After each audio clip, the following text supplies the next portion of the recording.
Hello everyone, ఏంటి మంటలు పెట్టి కాల్ చేస్తుంది అనుకుంటున్నారా?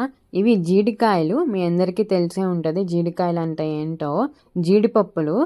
వీటిని కాల్చి పైన లేయర్ని పగలగొడితే మనకి జీడిపప్పులు వస్తాయి.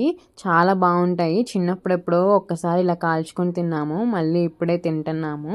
చాలా అంటే చాలా టేస్టీగా ఉంటాయి. మీకు ఎక్కడైనా జీడికాయల చెట్టు కనిపిస్తే తెచ్చుకొని ఇలా ట్రై చేయండి. మనమే సెల్ఫ్గా జీడిపప్పు తయారు చేసుకున్న ఫీలింగ్ వచ్చింది. ఇవి పచ్చివి, కాల్చక ముందు టేస్ట్ ఎట్లుంటాయో చూద్దామని చెప్పి 2 పగలగొట్టాము. కొంచెం చేదుగా ఉంది పచ్చిది. చూడండి జీడిపప్పు ఎట్లా ఉందో లోపల. ఫైనల్గా కాల్చడం స్టార్ట్ చేసాము. బాగా మార్చేయకూడదు, బాగా మార్చేస్తే లోపల పప్పు కూడా మాడిపోయింది, తినడానికి పనికి రాకుండా పోతుంది. కాలుస్తుంటే మనకి నెయ్యిలో జీడిపప్పులు ఫ్రై చేస్తే ఎంత మంచి స్మెల్ వస్తుందో ఆ స్మెల్ వచ్చింది. టేస్ట్ కూడా అంతే ఉంది, చాలా బాగుంది టేస్ట్ కూడా.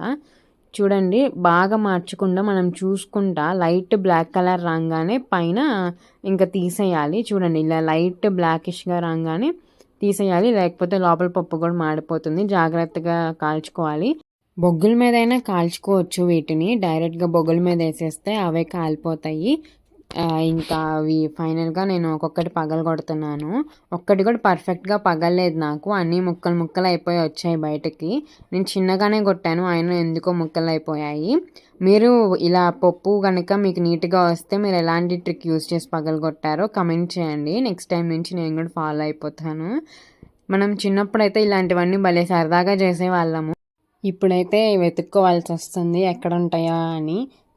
చాలా సరదాగా ఉండేది చిన్నప్పుడంతా. మన మెమరీస్ అన్నీ మనం మర్చిపోకుండా ఉండాలని చెప్పి నేను అన్ని వీడియోస్ రూపంలో తీసుకురావడానికి ట్రై చేస్తున్నాను.